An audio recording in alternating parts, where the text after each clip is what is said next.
Playboy, you made that beat.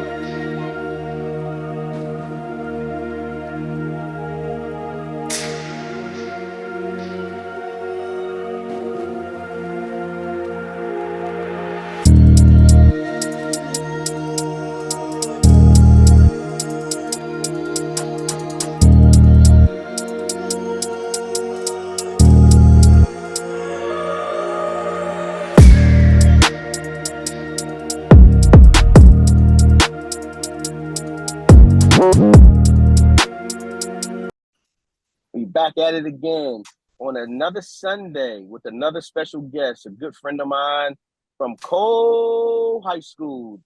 It is. Go ahead, Coach. Introduce yourself. Joey Isaac, head basketball coach, Cole High School.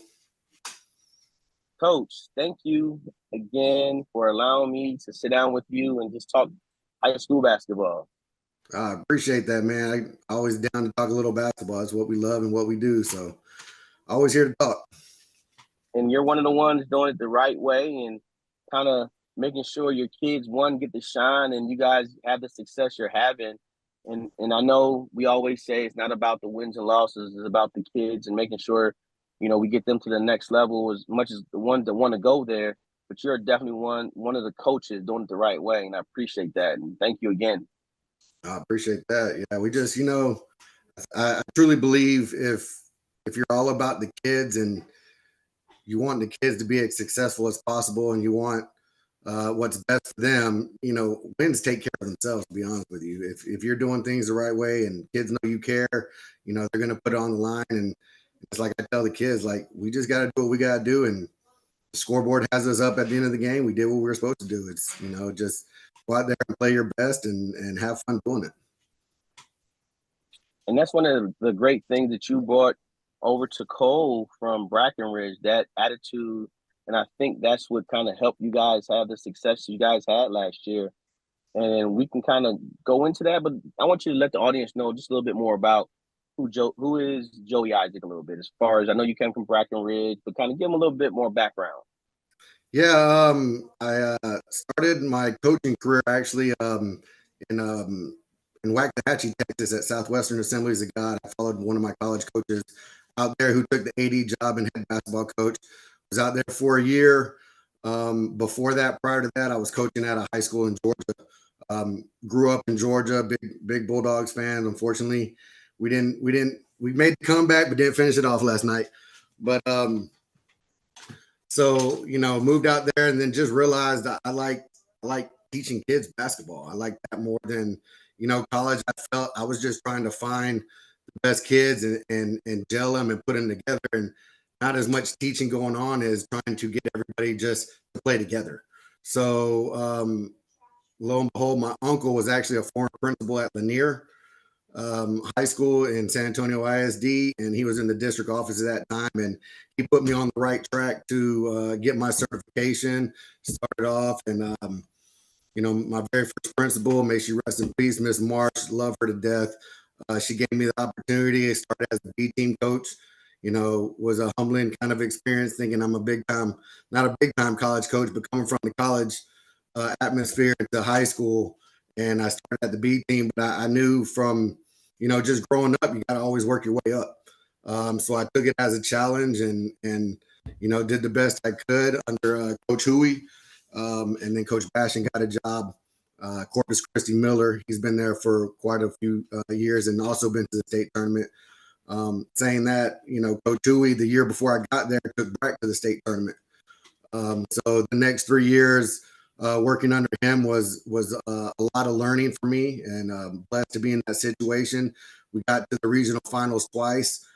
Those 2 years, unfortunately, we didn't make it to state, but just getting that understanding, that experience of the game preparation, game planning, how to get kids there was a huge help in my success. And then in 2011, Coach Huey decided to retire, and Miss Marsh, our principal at the time, trusted me to take over the program. And, I did it from 2011 until, 12 years, 2022, 23.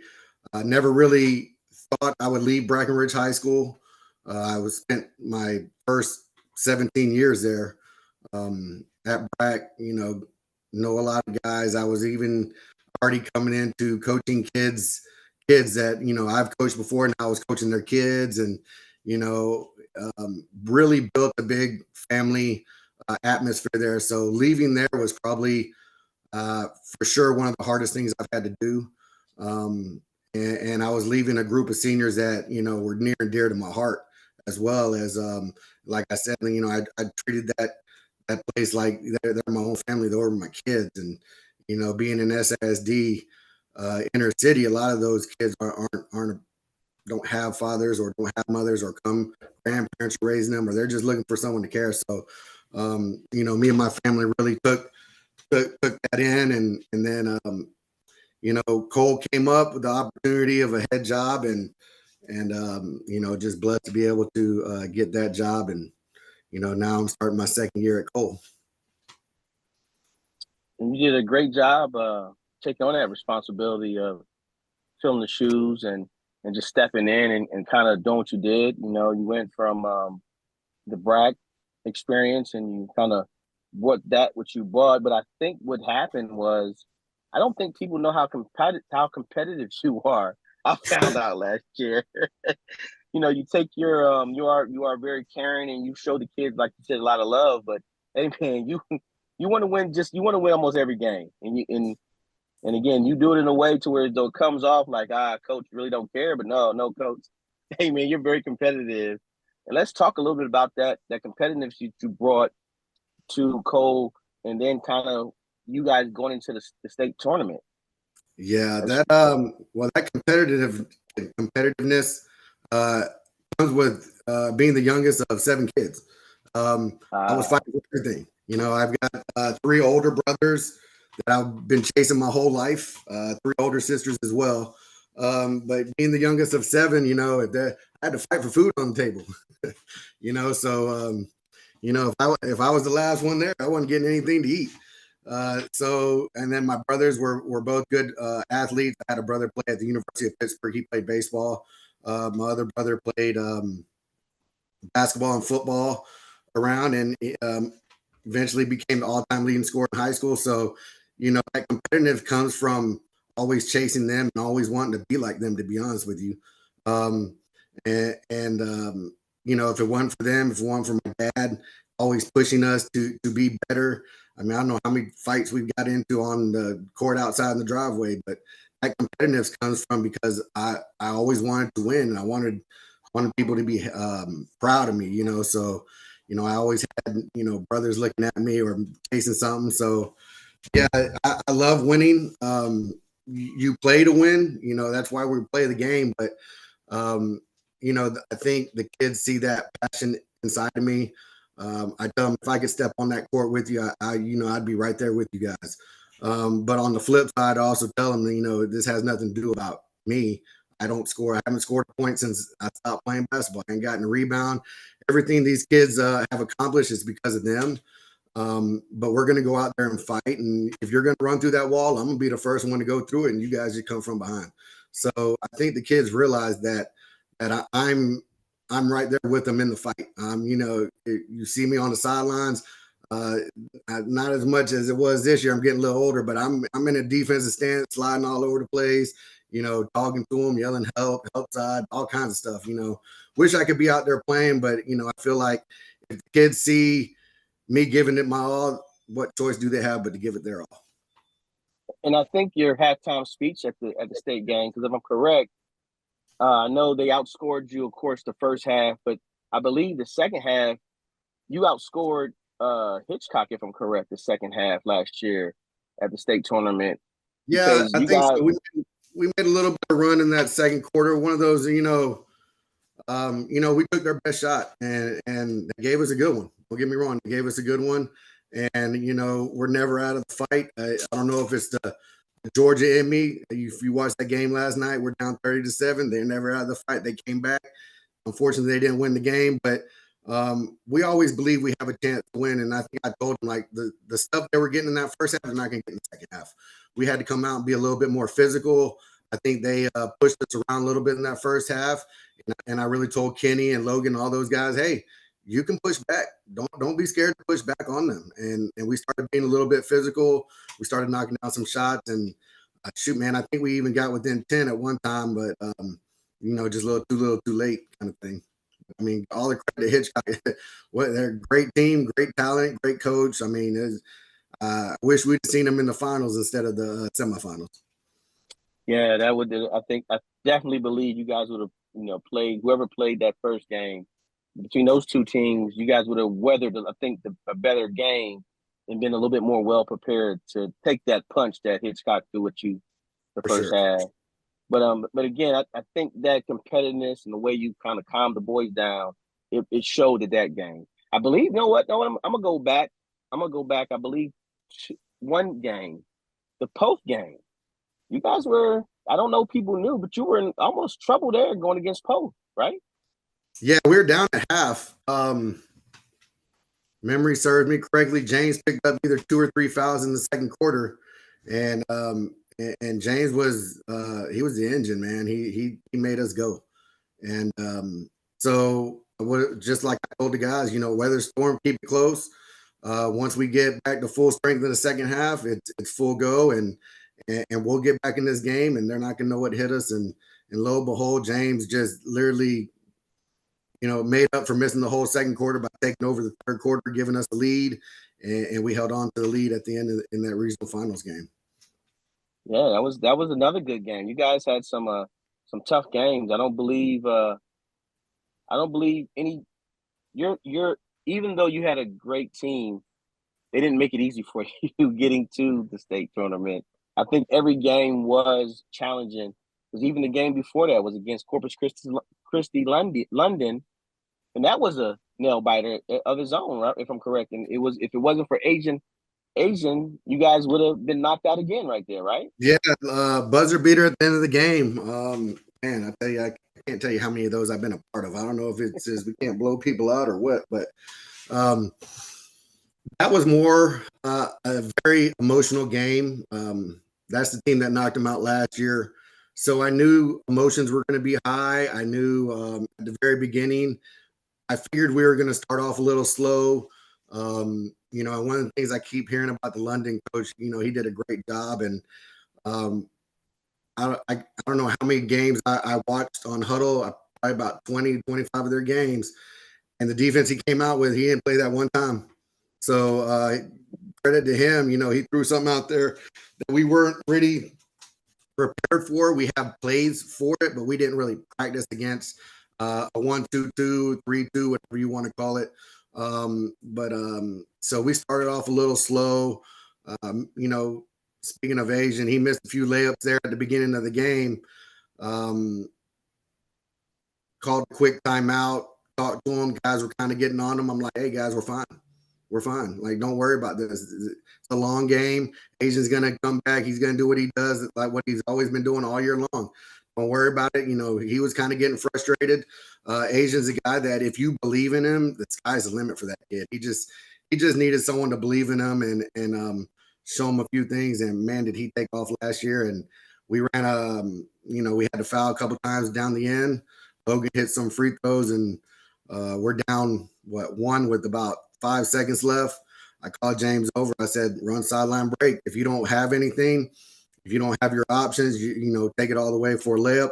And lo and behold, our third option, which is Asian cutting down on the backside wing, was wide open because I don't know. I don't want to say for the first time, but Kenny Thursday ran his butt off and sprinted down the floor to get to that block in probably 2.5, 3 seconds, which pulled the whole defense over, gave Asian a wide open lane. James, being the point guard he is, found him, and he made a layup in Celebration City after that.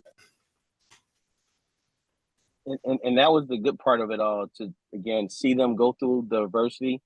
And to me, I hate to say it like this, but they had to go through it with you, coach. And the reason why, it's just to really test their true basketball. This is something they all want to do, because they spent so many years with Coach Cantu, and now they're with you. And one of the things that James and Asian and was asked or offered was, hey, you guys are going to stick this out with Coach Isaac, and they both said yes. this is something we want, what we believe in. So to go through it the way you guys went through it, I think was perfect. Of course, I know you wanted to win the state tournament, but again, I think just the group you had and just the way you guys went about it, you did a wonderful job. And hey, man, that's why you always got a fan in me. So I'm always going to be supporting you. Well, I So appreciate it, and it was more big for the kids because for them, with the history that and the tradition that they had at Cole already, there was a lot on their shoulders and a lot on their plate, and for them getting knocked out early their junior year, they were hungry for it. They were hungry for it. So the way they lost against London last year at the last second, I think turnaround 360. James makes the play to get us that win. Where the year before. I think he ended up losing the ball or something like that. And so, everything I heard was when I first got there was, oh, they're not like Silas. It's not like the Asians, not Trey. They don't have that killer instinct. And I just think they needed someone to tell them, hey, you can do this. Like, I believe in you. You've worked your butt off. And let's go have some fun. I think what was missing was the fun part, to be honest with you. right. They were able to show their personality. I want kids to be able to be who they are. We're not here to fake anything. I want kids to be happy. I feel if they're happy and they can be who they are, they're going to play that much better for you. So that's just kind of one of the things that I've tried to instill in my players is, hey, be who you are, be you. I ain't trying to make you to be anybody else. Logan, you're a shooter, shoot the ball. James, do what you do. Just command, lead, and go Asian, go be a playmaker, son, because that kid has so much athletic ability in him, and he can get to the basket. And I told him, like, I don't care if you make it or miss it, because you putting pressure on the defense, we'll probably get a rebound, put it back in anyway. So go do what you do, and they did, and they took us as far as we could go, and unfortunately, we ran into an amazing team, two-time defending state champ. So moving forward, and then if you look back at everybody you coached, all the teams you had, the Breckenridge young fellas, and then now the Cole fellas, what do you believe are the key factors to contributed to all the success you had in high school right now? Man, having a really good coaching staff. I was blessed to start my coaching staff. I pulled a guy named Ryan Slattery. A lot of people don't know who he is, but he spent the first 9 years with me. He did a great job. And then Coach Pettis from Vets Memorial ended up joining my staff from Judson. And we actually first were both. He was a freshman coach, and I was a JV coach at Breck. Then he ended up going to Judson to take the freshman job over there. And I always told him, man, if I ever get this head coach job, I need you to come be my guy. Because I knew how good he was from the beginning. He's got a great defensive mind. And we just mixed well together. I'm an offensive guy. He's a defensive guy. So when he came over, I gave him the defense. Hey, the defense is all yours. Do what you do, and I'll take over the offense. And then train Coach Slat to learn how I see things and look. And once we really started getting rolling, he had the offense. Coach Pettis had the defense, and I could just kind of walk around and tweak things here and there. And it was a great coaching staff. But I mean, you gotta have good kids too. No matter, a coach is only good as the kids he has, and I really believe that. There's a lot of great coaches out here that you put them in my position, they probably do the same thing with Cole. So it's really at the end of the day, if you got those kids that you can do it. And I walked into that gym, and not taking anything from my brat kids, but this was just a different level of talent that I've had. And we knew if I started with them from the ground up, teach them how to push the ball with what they already had known was to execute, run plays. They were used to walking the ball up the court, really executing plays and doing things the right way. So that was kind of already in the bag for us. And I felt like if I could just show them how to get easy buckets without having to work so hard, that would just make us that much more better. So we took what Coach did before, kept it, because they've known that for the last 3 years. I didn't want to come in and just change everything up and blow everything up. So we kept that, and then I just kept week by week just adding little things and once they ended up buying into it. Now it did take a while because they've been training one way for so long. So once they bought into it and saw how much easier it was, and I'm a big believer in, if you don't have at least 3 guys scoring double figures, it's hard to win. And I don't care who scores. If you're open, shoot the ball. Like that's what I tell the guys. Like now if you 0 for 20, you keep shooting threes, and you 0 for 20, instead of shooting that three, drive to the basket. But Right. So with last year, it's just they caught on, and man, and it seemed like James just went to another level with scoring 20 points. He had 200 assists, over 200 assists last year. That's just a testament of how hard those guys work. They bought into the system, and we were running and gunning, and we put on a show. And I told them, you guys start putting on a show, people start coming to watch. And for a while there, I don't think there wasn't a seat left in some of the stands we were playing at. That's true. That's true.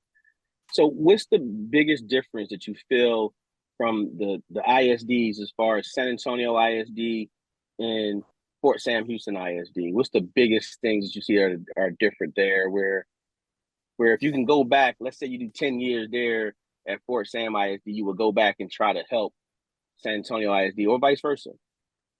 Yeah. The biggest thing is these Fort Sam kids, they're blessed to have what they have. And everybody on my teams, all 3 teams, they all play AAU, they all travel, they all go to not all, but a lot of them go to the factory champion to work out. They got trainers over here, they got trainers over there.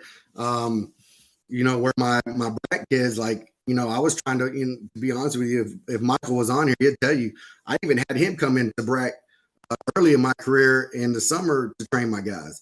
So I would bring guys in to train them because they didn't have the financial means to go out there. They can't go to camp. They don't, Aaron's been to United States Marine Camp. He's been all over the place this year, doing a great job. But those kids just didn't have access or the means to get around there or go to a St. Mary's camp or go.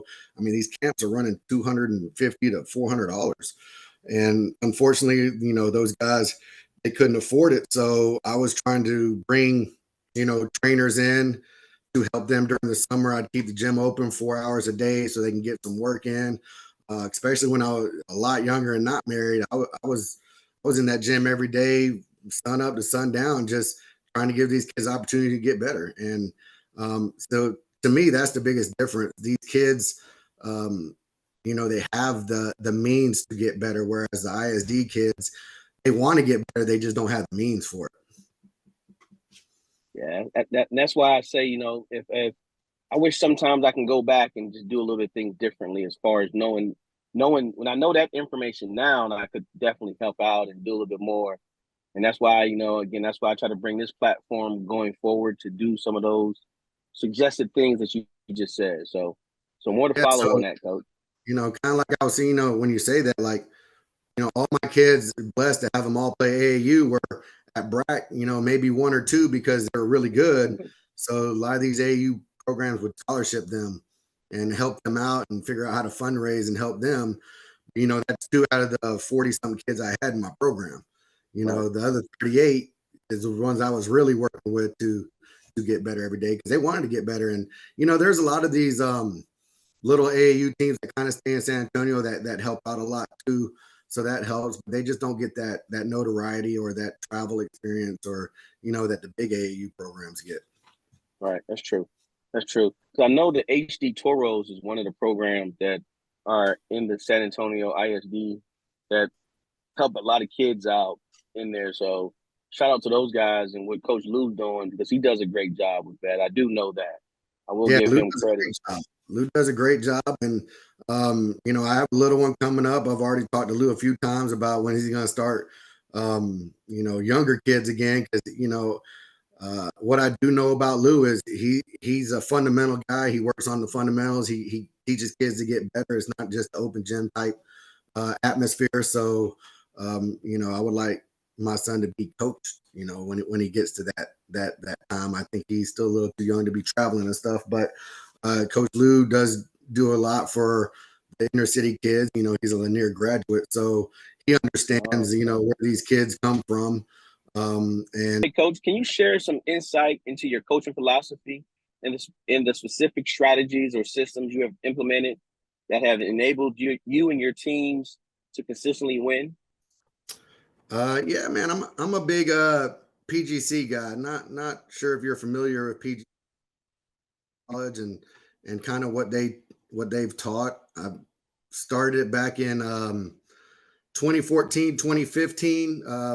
I was talking about one of my assistant coach Slat went to one of the camps as a coach. You're allowed to go as a coach and learn and do things. And man, he came back with some stuff, and then I started kind of doing a little deep dive into it. And then he went back again to learn more about it. And then he came with this whole slideshow presentation. Lo and behold, he ended up started being one of the camp coaches out there. And we kind of adopted their philosophy. And a lot of it's just, straight fundamentals, playing off 2 feet, shot fakes, how to get open, things of that nature. So, I start every season, every single year with the basic fundamentals. And I almost was laughed at in my Cole interview when I told him that, because they're like, Coach, well, what's your first day of practice going to look like? I said, you're going to walk into my gym, you're going to see a lot of jump stopping going on.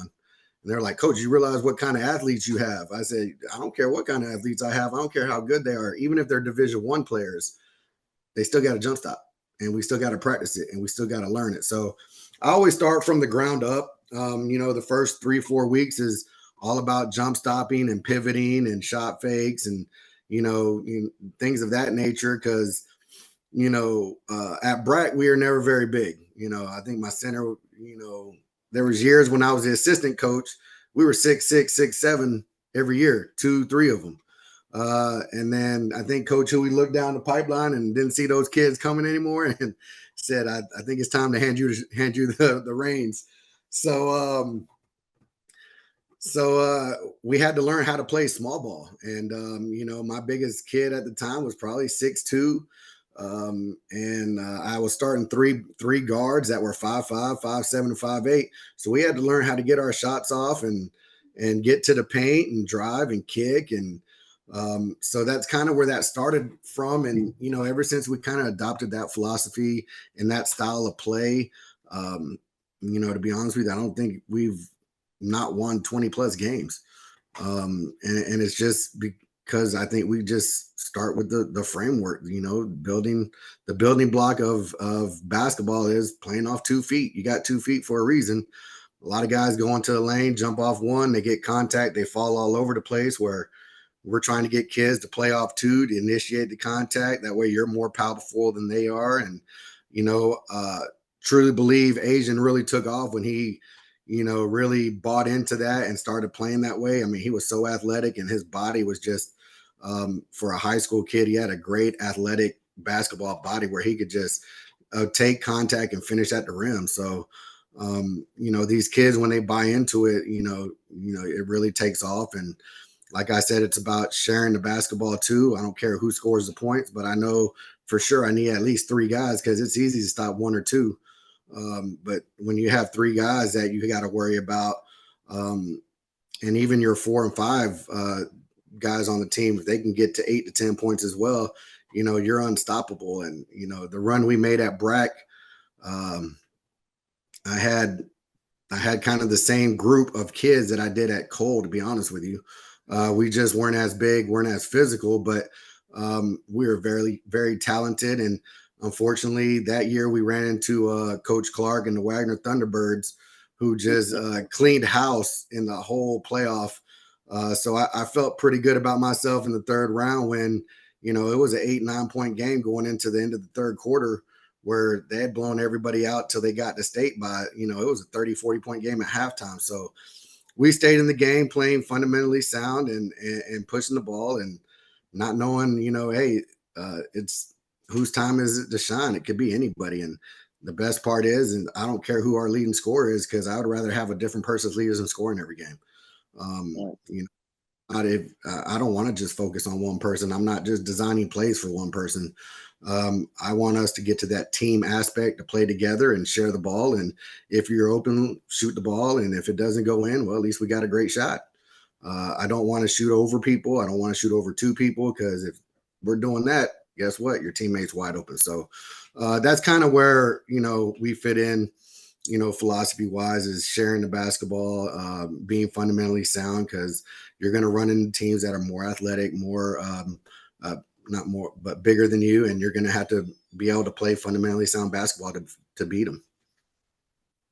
Well, I like the fact that you use the PGC, because I know for the younger kids, for the middle school kids, I think they do a phenomenal job.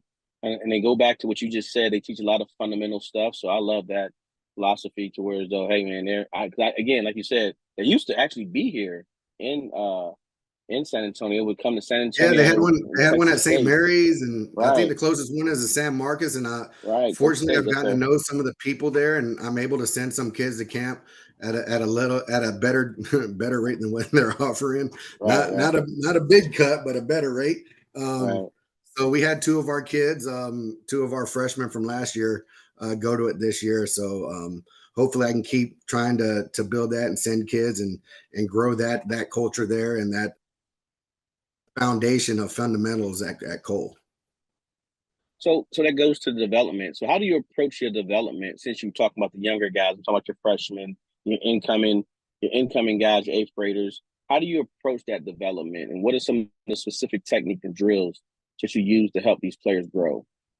Well, I can tell you right now, at the 3A level, it's totally different than it is at the 5A level, because when I was at Brack, I had a freshman period, and then I had my varsity and sub-varsity period. So they were separate from each other. Here at Cole, we're all together. And unfortunately, right now, I got two assistant coaches that are in football, doing a Oh great no. job over there. But it's just me in the gym with, varsity, sub-varsity, and my freshman group.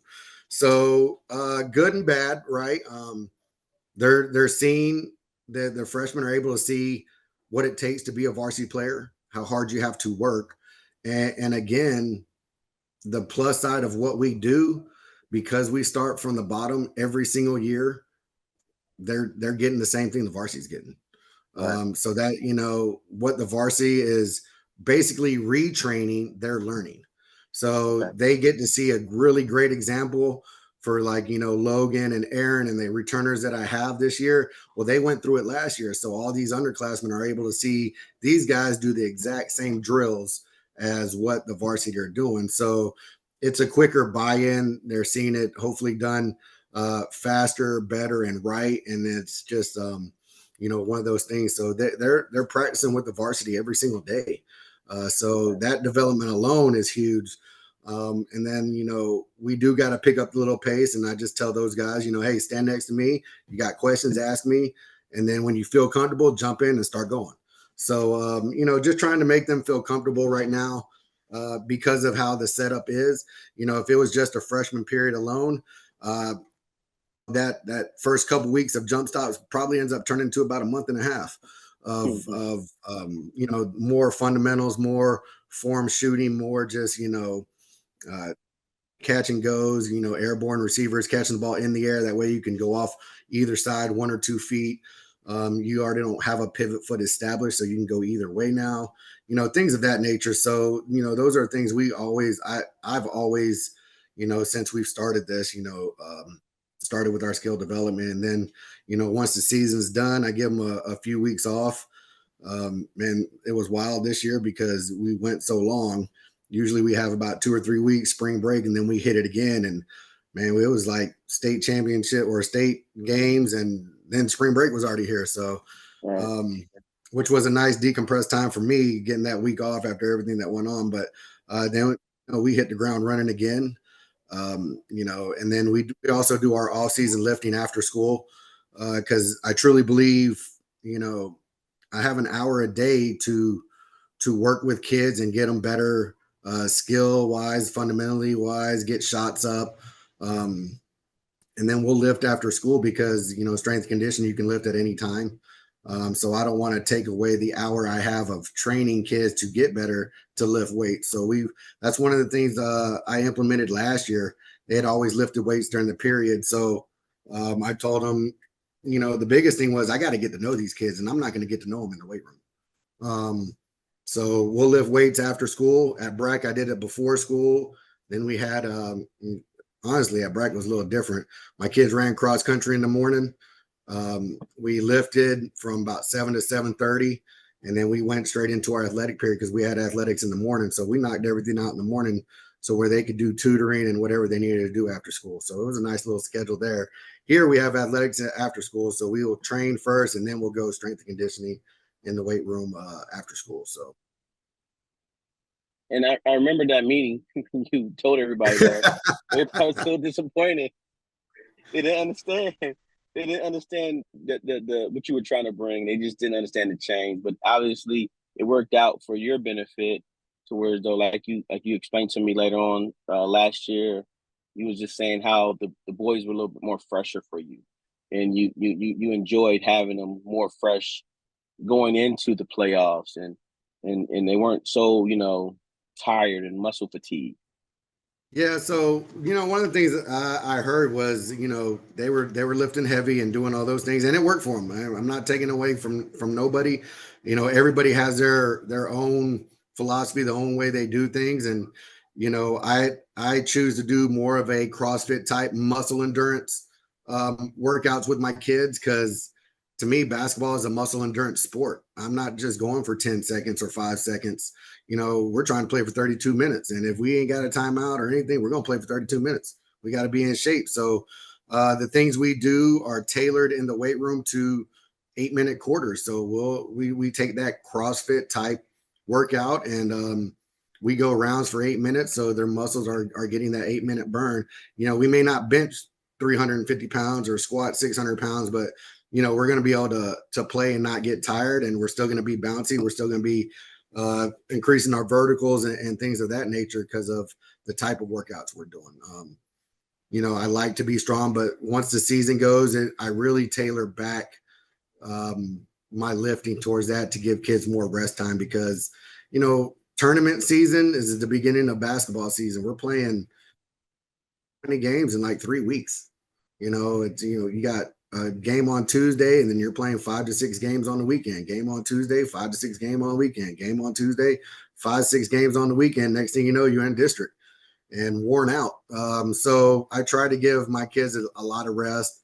One of the funny things it didn't mean to happen this way is I was trying to motivate my kids from Brack, and I think we might have been on a 2 or 3 game losing streak, and it was a Friday night, and I said, "Hey guys, we pulled this one off. We ain't practicing tomorrow." And lo and behold, we won. I think it was a game we weren't supposed to win. And I was like, okay, so next Friday, hey guys, we win this game. We ain't practicing tomorrow. Guys came out, played hard, won the game. I don't think I practiced in about 5 years on a Saturday once we got into district. So it's kind of been nice. It's kind of worked out. I don't know if that's truly really the reason we keep winning on Fridays, but I know it is a good motivation for kids because who doesn't want to sleep in on a Saturday? Well, talk about culture. Can you describe your approach to team culture and building camaraderie among the players? And then how do you foster an environment that brings out the best in your team?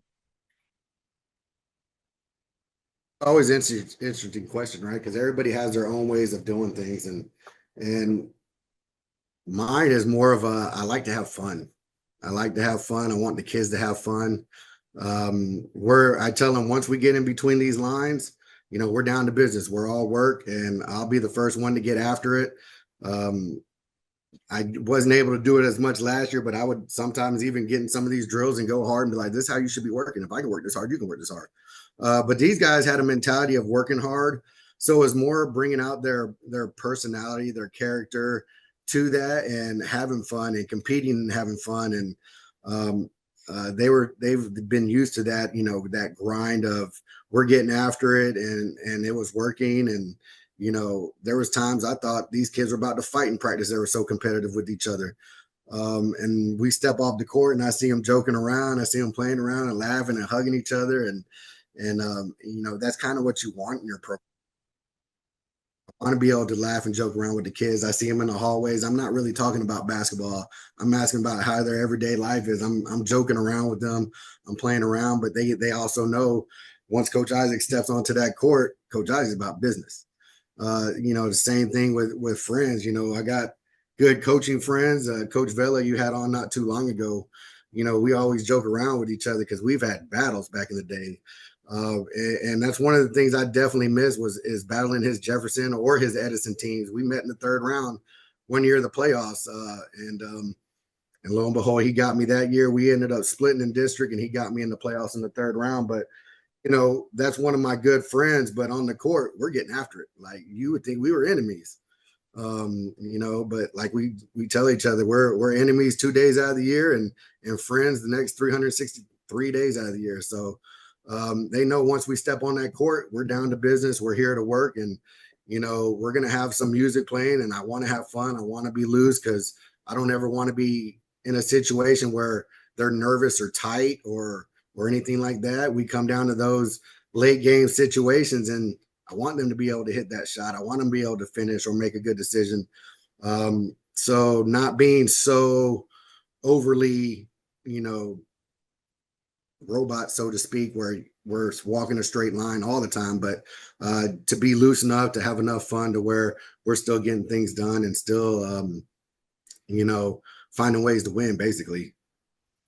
Well, you want to talk about having fun. I remember watching you, kind of leads to my next question. Watching you coach the 2 All-Star games, I got a chance to watch you coach. You were really loose and really relaxed, and you were really looking forward to them to have fun. I think you won both of those games, if I'm correct. But how is it, or what's your thoughts on going into the game of coaching these high-level athletes, to where though now you're going from 3 and 4, top athletes to coaching the whole team full of them? And what's your thought process on all that? Well, that was wild because one of the first things they told us was, hey, make sure everybody plays the same amount of time. And you're like, well, how am I going to do that? I think we ended up having the first All-Star game, we had 12 or 13 on our team. And I'm looking at my assistant coaches. I'm like, hey, guess what? Figure out how to get all these guys in a certain amount of time. So we were kind of tracking their minutes. And my goodness, that first All-Star game, we came out and that other team had something to prove over there because they didn't miss a 3 in that first half. I believe we were down 20 at halftime. You were. And we got the guys together, and I felt like it was a regular halftime speech for me. It's like I told them, hey guys, I ain't gonna lie to you. I ain't never seen a team shoot the ball like that, but I guarantee you this, they ain't gonna shoot that way in the second half. And if they do, we ain't meant to win this game. And I said, so take the first 5 minutes, let's dig into this lead. We'll call a timeout. Second 5 minutes, dig into the lead a little bit more. And sure enough, we made a little comeback. And lo and behold, my boy Age hits a last-second shot again to win it. So I don't know how I keep getting myself in these situations, but I'm glad I've come out on the right side more times than I haven't. Now I've had a couple of half-court shots hit on me to lose a game, but that's part of the game. And I'm just thankful I've been on the other side more than the losing side. But it's fun to see some of these guys and how hard they've worked and how just to be able to showcase that. That's why you're out here to have fun. And the only way to have fun is to, play together. And that's one of the hardest things probably for a coach to do in an all-star game is get the kids play together, because you're taking everybody's best player off a team and telling them, hey, I need you to pass the ball instead of score. So I told him if all of us could score 10 points, I have a feeling we're going to win this game. I said, but if one guy goes for 30 and everybody else has 2, we're probably not going to win this game. So we had some great practices at Cole, and I saw a lot of guys sharing, and it helps when, James was there. He already knew kind of what was going on and my philosophy and how we want. So he was really doing a great job of distributing the ball and getting other guys involved in the game, and it kind of just fed from there. But to see some talent and to coach guys like this, man, I guess I know what like Duncanville and all those guys, amazing, outstanding athletes, 6, 7, 10 deep, was. So it was a pretty cool feeling. It was definitely an honor, and it's excited to do it. And, I told the guys afterwards, I thanked, my Cole guys, because I wouldn't have been in that position if it wasn't for them. Okay. So going to the fun part of it. So now let's talk about some challenges. What are some of the biggest challenges or obstacles you've had to overcome as a high school basketball coach, and how'd you navigate through those challenges? Um, man, some challenges. I can just remember one year. I'll just talk about one year in general. Um, it was wild. The amount of stuff we went through at Brack that year. 2017, 2018, I believe, or it might have been 2018, 2019. It was the year we ran into Wagner in the third round. My father ended up passing away on October 18th, the week before basketball season started. So, he was a big part of my life. Taught me everything I knew about the game of basketball. And, that following week was our first day of practice, that Wednesday, and I had missed. My father's funeral was that weekend in El Paso, Texas. My dad was raised in El Paso. So we were in El Paso from that Wednesday, Thursday. I was pretty much gone the whole week. I get a call that first day. I call my assistant. All right, good. Hey, tell me how practice went, how everything. He was like, Coach, I got some bad news, man. I'm like, what you talking about? He was like, Josh has just been shot. Josh was my shooting guard, my senior shooting guard. He was at a bus stop, gets shot in the leg. That's that was my best 3-point shooter, my guy. I'm dealing with my father's death, and I'm learning about one of my kids being shot. And what kind of hurt the most was I wasn't there. I went to the hospital to help, nothing. I felt helpless, and so I get back and we're dealing with that situation, and he doesn't know if he's going to play again. He got shot through the leg, and one in the hip and one in the leg, one right through the Oh calf, man. kind of.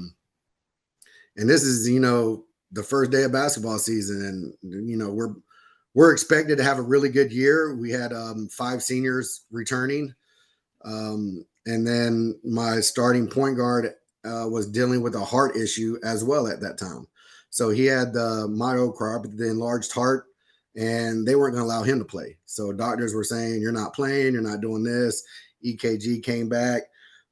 So now I'm down my starting point guard, my shooting guard, and I'm still trying to figure out how to deal with the death of my father. And all this team's going to have a special place in my heart because I think we all just banded together and loved on each other. And they helped me get through that time pretty much I don't know if I really dealt with it or not thinking about it, but, we were all those situations led me to, I can't worry about myself right now. I need to worry about my kids. And so we all took care of each other that year. Lo and behold, my point guard, my shooting guard comes back first tournament. Like, he didn't play in the first game. My point guard didn't play in the first game. Where Sachs had a huge tournament back in that time. And he gets cleared to play. And I'm like, already, dude, it's only been like a month. Are you sure you're clear? The doctor? And I'm trying to take it easy on these guys. I'm like, oh, relax. You just been shot. My kid goes to another doctor with the heart, Elijah Thompson, and he gets cleared. So I get both of them back the day we're playing Bernie Champion. I ain't never beaten Bernie Champion. And Cole, to be honest with you, I couldn't beat him last year either. But those two guys get back. I bring them in off the bench, and I don't know. It was just kind of a magical season. I say that we hit a last second shot to beat Bernie Champion that game. To win that game, we go on and we end up 28-9 and see Wagner in the third round of the playoffs. But we just kind of bonded together and, really just loved on each other. And those guys are going to always have a special place in my heart. I still talk to them to this day. They all reach out, all doing well. And, things you're not expecting you're going to go through. Not that it can't happen, but I don't think I'm going to be at Cole and someone's going to say, hey, he was on the corner and got shot, just things you don't really have to deal with, or that we had to deal with the SAISD wise and the inner city kids. So, one of the toughest things I've had to go through, but the group of guys, I think just God put the right kids in the right place for me at that time. And he always has a plan, and he bonded us together, and it was the best season that I had ever had at Brack. I wish my dad was able to see it. I know he was watching over me at the time, but You know, it was just one of those things that, you know, it all just fell into place and was at the right time.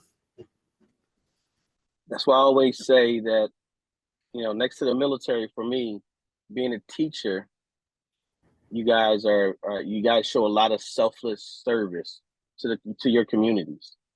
Because if you think about it, you guys give a lot of time, again, think about it. In a normal job, I don't think you worry about, hey, how's my team doing at my dad's funeral or my funeral arrangements and things like that. You know what I mean? So again, the things that you just talked about, you just showed and just kind of double down for me when I tell people that being a teacher is just as much selfless as being in the military or more at times. That's So hard to say, but no, no, dealing with military no. families, Listen, hey, the way I'm they telling. bounce around and what they got to go through. But yeah, no, they're right there with you. I mean, we're teachers, we're counselors, we're mentors, we're mom, we're dad. You know, you got whatever these kids need is what you got to be. And you know, we did. I can tell you this: we didn't sign up for the money. That's for sure. We signed up because we love basketball and teaching is part of it, and mentoring. We love the part of mentoring kids, growing kids, and seeing kids be successful. And that's the main reason. It's not about the winning is losing. Is how many kids are successful and how many kids are you able to just help make a better life for themselves. And you know, one of the things that was able to do at Brackley the last few years was throw an alumni tournament and see all these guys that come back and see them with kids and be own parents, own fathers, and you know, seeing the good they're doing, they're working, having their own businesses. It's awesome, and that's where the reward is. That's where you get paid at. Exactly, exactly. That's why I say it's so selfless. Because think about it, you're juggling everything you just said, but you still have your own family to worry about. So don't get me wrong, I'm not taking away anything that we do in the battlefield. I'm not. But again, because again, I'm one of the guys that do it. But just Yeah. as I went from being in the military, being so selfless and just dedicating so much away from my family to now that I coach and I still do a lot of things, I still spend a lot of time away from my family to where though again, not having a great family structure and a great family home, it's just, they see it. So again, I just commend you and say, hey man, thank you. I think that's why I cannot ever give enough flowers to you guys as far as what you guys do. Because yeah, think about it. You guys are raising the young men and women to do what I decided to do.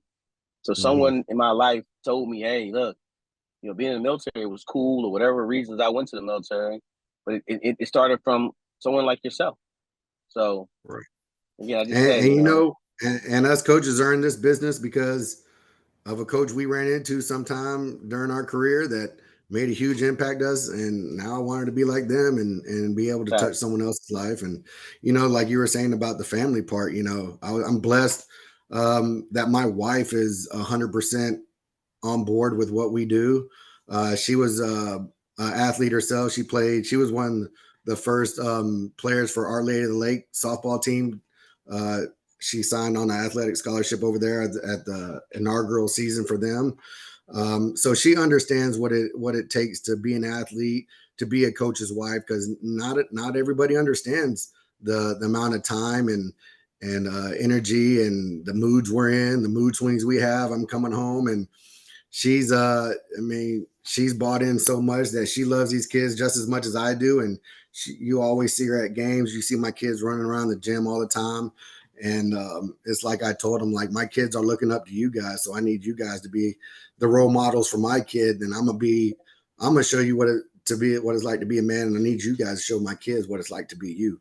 You know, and I've even, like, my oldest son Joseph cut his hair like Logan last year. I don't know why, but he did.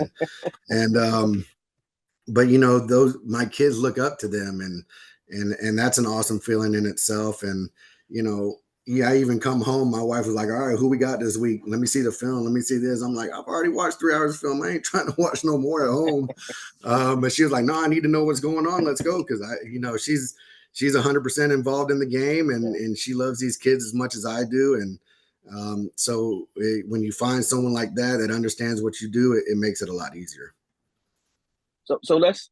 How do you? So you kind of mentioned a little bit of it, but how do you really juggle the whole family, school, and basketball? How do you juggle all three? Man, it's not easy. You really gotta put time away to concentrate on your family. It's Mhm. something you definitely have to learn because it's something we're not used to. Everybody's always used to, as an athlete, everybody's catering to you. Your family caters to you. They're at your games. They're at, Mhm. So Mhm. the whole Cole situation is such a blessing. And one of the biggest reasons, it's actually the number one reason I left Brack is because they sold me on family. They sold me on family. My kids get to go to elementary there. They catch a bus. They're dropped off at the gym, and it just happens to be our athletic period. So my kids run in the gym. They see us practicing. My son's getting shots up on the goal over there. So my kids, I get to be around my kids a lot more. I get to see them more than I would if I was at Brack and my kid was at a elementary school somewhere else. I wouldn't see them probably till they're about to go to bed. So that was one of the biggest things that really sold me on Cole was I'm going to be able to be around my family more. And then maybe possibly if my kids want to, I leave it up to them, but maybe eventually coach them here in the future. Maybe hopefully I'm still at Cole and I don't plan on leaving and hopefully they don't get rid of me. So, um, hopefully I'll be able to coach my kids one day and but you really got to set time away from your family and really concentrate on them. Me and my wife always right before basketball season. It's also the month we got married. Very interesting day, October 18th, got married. That was actually the same day my father passed away. So Oh my wow. dad, we took that day and our anniversary and we made it about all of us. So my dad would take me to Vegas. My 21st birthday was in Las Vegas. And I've been going to Las Vegas with my dad ever since then. Took that day and my wife is on board and she loves it. And season starts and that's our little anniversary and kind of tribute to my dad and because that's it all started with me from him. So me and her take that trip, we get to spend a little time together because she knows for the next 6 months dad ain't gonna be around, husband ain't gonna be around very much. And the time she does see me, our game days is when she's at the game. And luckily the kids get to be dropped off to school, so I see them a lot more. And then she comes and picks them up and takes them. But and then in that off season type, I try to plan weekends of getaways to take my kids somewhere. It's probably going to come up in one of your questions, but I have a RV in Rockport that we leave down there. So any weekend we get available, we're off and running to Rockport just to hang out at the beach and spend family time. Just us four together. Because it's something I really enjoy, and I keep going back to this. I get it from my dad. My dad had a motorhome and would take us all over the place. So, That's dope. I lived my dad did a great job and try to be as much like him as I can. So he was all about family, and so I try to be all about family, but it's very difficult. Uh,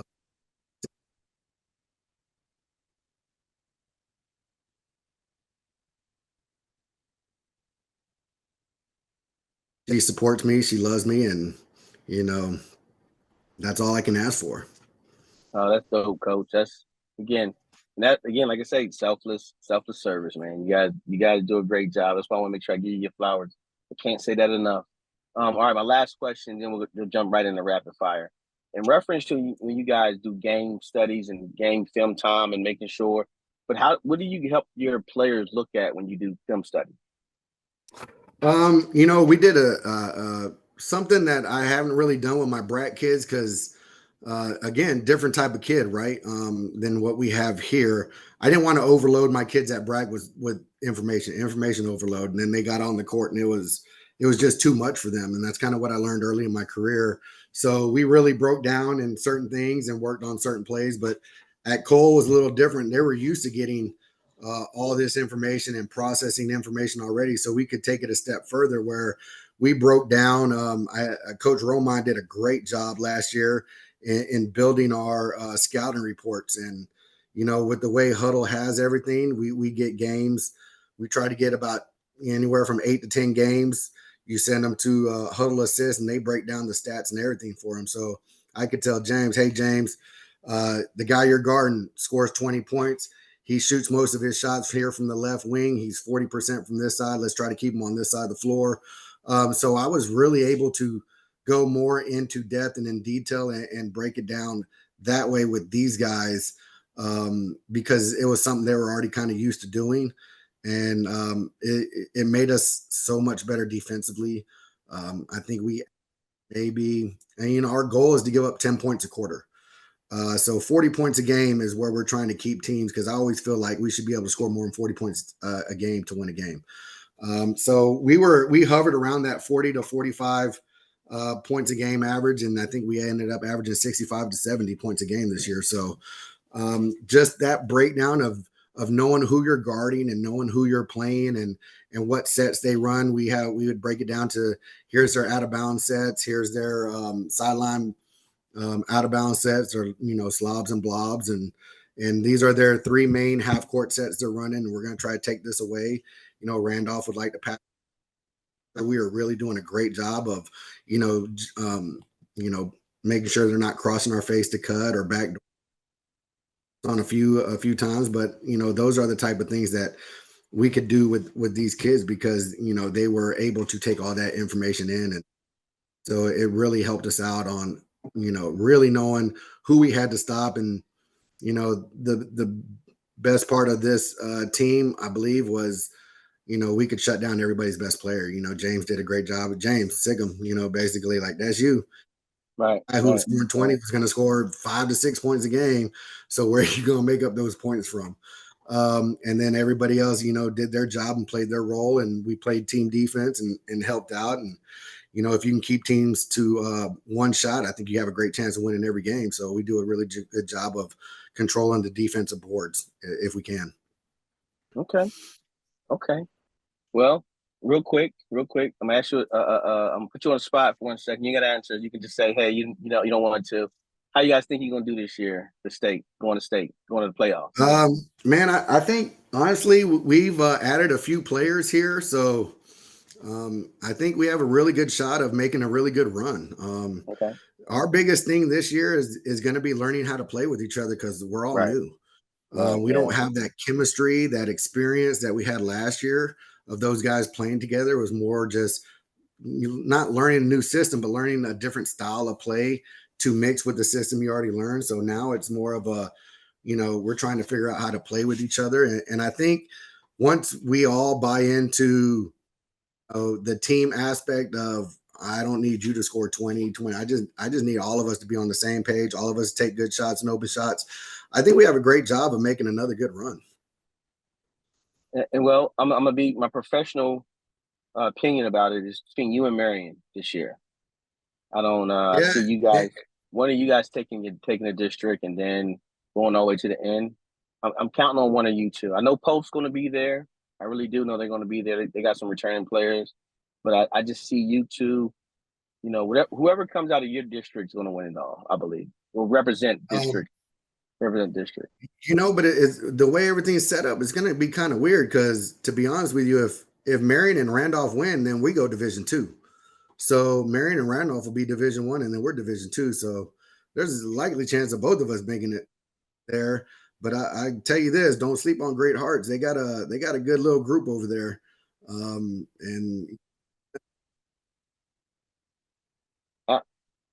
you know what? They do have a good group, but I just don't see them having enough firepower. Like, this is the first time. This is their most seasoned team they ever had. So I just don't see them. I see them making a good run, but I don't see them don't have the experience. You guys, you got to think about it. You still have, you got AJ, you still got Logan. You got players that's been there before or actually have been to the playoffs, and same thing for Marion. You guys all battle tested. So I just don't see Great Hearts being battle tested yet. Like I think they'll do fine. They'll be, top 4. They'll make the playoffs for sure. But I just don't see them being battle tested to once the playoff starts, you start running into a Poth or, the teams that you guys have been playing a Lido or something like that. It's like, oh, whoa. I don't think they know what to do. So that, and then, think about it, Corpus Christi is going to do well. London's going to still be there. They always make a good run. So I just think you guys have the players and the actual the guys with the experience to do it. So I'm not knocking them out now. I'm not taking them out at all. I think they'll be there because they did good last year. And they did not play Michael Glow at all. So and he's a Right, problem. exactly. He's a Yeah, problem. they got two good scorers over there. So They if do. they can figure They it out, do. they're gonna make some noise around. That's They for sure. will. They will. They will. But again, like you said, you need at least 3 players to make your run. You need 3. So I don't know that third player from them. I know those. I know Caden and I know Michael, but I don't know the third player. Mhm. So they can They got a surprise us pretty all. decent post. They got a pretty decent post, Francelli or something like that. He's not bad. Okay. He didn't end up playing the second game against us last year, but he's a good little post player with a little mid range shot. But we already got our eyes on these guys. And Work never again, stops.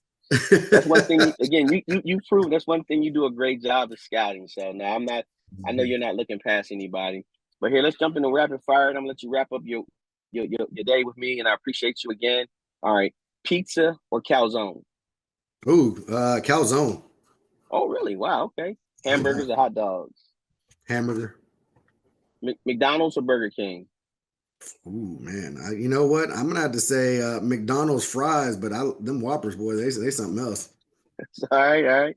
2-part wing question: hot wings or barbecue? Man, to be honest, I'm a whew, I'm not a hot person, but I'm not a barbecue either. I more get Lemon pepper? yeah, the lemon pepper wings. I'm a lemon pepper Okay. guy, dry rub, that Okay. kind of thing. And and I know what the second part, flats or drums, but There you go. I'm a big guy, man. I'm gonna eat both of them. But flats are good. Flats are All better. You right. get more chicken off that bone. Okay. Okay. Okay. All right. Winter or summer? Oh man, geez, that's a tough one. Love the cold weather, but I'm a beach bum too, so I'm gonna have to go with summer. All right. Did you have today's game, the Eagles versus the Buccaneers? Who'd you have? Um, Man, to be honest with you, I'm gonna have to go with the Eagles, not because I'm a fan, but they draft all my Georgia boys, so I got to go That's with true. the Georgia Eagles. That's true. That's true. We did a great job drafting this year. We love SEC players. That's it. And then who'd There you you go. have from the Thursday game, the Cowboys or the Giants? Definitely not a Cowboys fan, so I'm gonna have to go with the Giants. I don't even know who won that game, to be honest with you. Yeah, Cowboys won I by can tell you, 5. They won by uh, 5. Yeah, they won by you 5. know, being an outsider to Texas, man, y'all love your Cowboys, Spurs, and Longhorns, boy, and those are my biggest enemies right now. So Yeah, well, now that I consider myself a Texan, I don't like the Cowboys. I won't ever like the Cowboys. I'll be a Texan as far as a Houston Texan first, and then I'll always be. I do like the Longhorns. I don't mind the Longhorns. That's the only team from the SEC that I like. I'm not an SEC fan, unfortunately. I know you are, but I'm not a fan. I'm a Penn State or Oregon guy. Penn State because I'm from Pennsylvania, and then Oregon because my wife's from Oregon. So that's why I well, rooted for those two guys. Oregon's got a dog at the helm. Yeah, Aaron well, look, Lanning, Georgia but see, defensive coordinator. the problem is the Ducks don't do a great job when it comes to building the defense. Yeah, We've never done a great job building the defense, and that's why we've always getting beat by teams like SEC teams. Every year we play them. Every year we get opportunity to show how good we can be offensively. We're juggernauts, but just that's cannot build that defense right. So that you know how SEC it ball is. is it's a different game. It's a different It game is. over there. It Different is. player, different everything. Them Yes, it guys is. are animals out there. I will say that. So real quick, we're gonna wrap it up. Give us a fun fact that only you would know and a lot of people don't know. And you can't use that you and Artie, y'all fishing buddies. Don't use that one. Because he told me that one just now. I just saw him earlier today. Jefferson just played Bernie, so I saw him. Again, I Uh-huh. just saw him. So you can't give me that one, all right? Yeah, man, I left that's that my one out guy. already. That's my guy. He's shown me a lot of about the coast and fishing, man. Fun fact. Let's see here. Man, can't use fishing.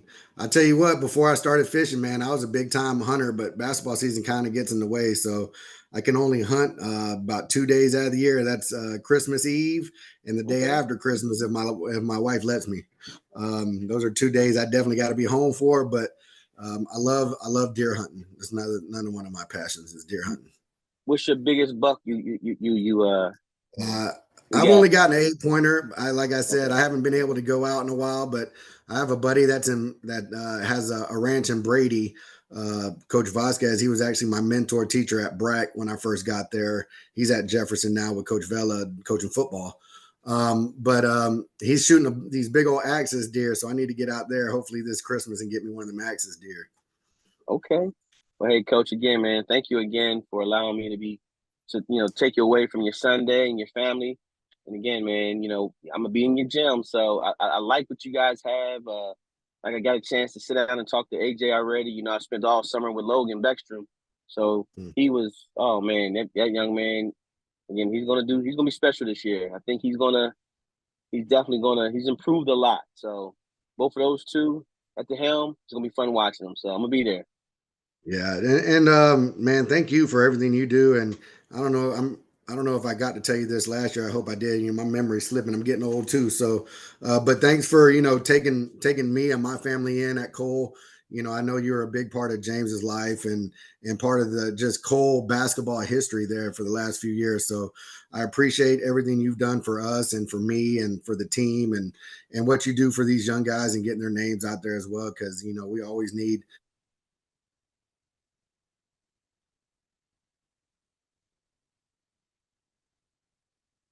All right, Coach. Well, you have a good one, and if you need anything from me, I'll be there. All right. Yes, sir. Appreciate you. Thanks again. All right.